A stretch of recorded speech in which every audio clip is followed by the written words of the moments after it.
Ukrajina sve više pada u očaj i pokazuje spremnost da preduzme izuzetno opasan korak u borbi protiv Rusije, piše zapadna nezavisna novinarka Elizabeth Vosa, prenosi Konzorcijum News. Pre nekoliko dana se saznalo da je Velika Britanija poslala u Ukrajinu projektile sa osiromašenim uranijumom za tenkove Challenger 2. Prema rečima Elizabeth Vos, ono što se dogodilo ne sluti na dobro. Postupci Velike Britanije dolaze usred znakova da Kijev postaje sve očajniji, do te mere da je spreman da rizikuje da spali zemlju za koju se bori, piše kolumnistkinja i navodi da nedavno curenje poverljivih dokumenata sugeriše da se situacija u Ukrajini značajno pogoršala. Ovaj podatak nije bio veliko iznenađenje jer su informacije o tome periodično probijale laži zapadnih medija. Međutim, odluka Velike Britanije da pošalje granate sa osiromašenim uranijom u Ukrajinu predstavlja više od samo još jednog opasnog poteza Zapada protiv Rusije.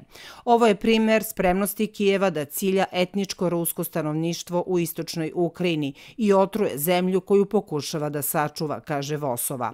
Glavni američki i britanski mediji ignorišu opasnost od upotrebe projektila sa osiromašenim uranijumom. Navode da takva municija ne predstavlja značajne ekološke rizike. Međutim, postoje dobri razlozi za sumnju u ove nalaze. Jedna čestica osiromašenog uranijuma koja pogodi limfni čvor može da uništi ceo imunni sistem, navode naučnici koji su izrazili bojazan od bombardovanja Kosova takvim projektilima.